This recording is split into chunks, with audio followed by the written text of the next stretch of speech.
नमस्ते भन्ने सबैजनालाई। र अहिले भने चाहिँ होइन, आमा र म चाहिँ यहाँ घाँस उखाल्दै थिएँ नि त कि यस्तो भइरहेछ हाम्रो सरुकको गति। सरुक अन्त यहाँ चाहिँ छ फुन्चेको बोट है। अब घाँस उखाल्दा उखाल्दा फुन्चे पनि लानुपर्छ।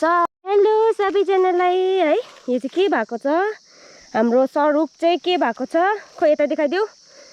हामी घाँस काट्छ ऊ उत्ताने मुसा खोजेर खोजेर यस्तो हुन्छ, ऊ यसरी दुलो बनाएर आमाले पुँदैछ। यस्तै चाहिँ दसैँ सक्यो र अहिले भने चाहिँ आमा र म घाँस उखाल्दैछ है। एकछिन पसिना पो सेलाउनु पर्यो। यस्तो पो छ है हाम्रोमा त। टाउको टाउको ठोकिने फुन्चेहरू म देख्न सक्नुहुन्छ। नजिकै हातै जाने, हात जाएर ठ्याप ठ्याप टिप्ने कति सजिलो। हाँगाई हाँगाई यसरी छ है फलेको। यसपालि चाहिँ मुनि मुनि फलेको छ हो। हेर्नुहोस् है भुइँमा खसेको चाहिँ यति सिला गरिदियो हो। हजार अब झोला फेरि अर्को झोलाहरू लिएर गर्नु होला नि। अन्त यत्रो भएको छ है भुइँमा खसेको हो। हेर्नुहोस् है यसरी फलेको छ। यसपालि चाहिँ हो मजाले पाकेको पनि रहेछ बोटमै फुन्चे चाहिँ।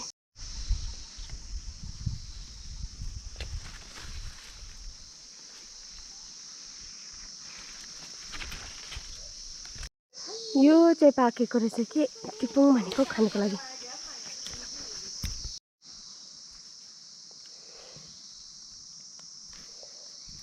आम्मा मम्मी दामी साथीहरू सफा रहेछ है। यो रुखबाटै टिपेको होइन, एकदमै मजाले पाकेछ है।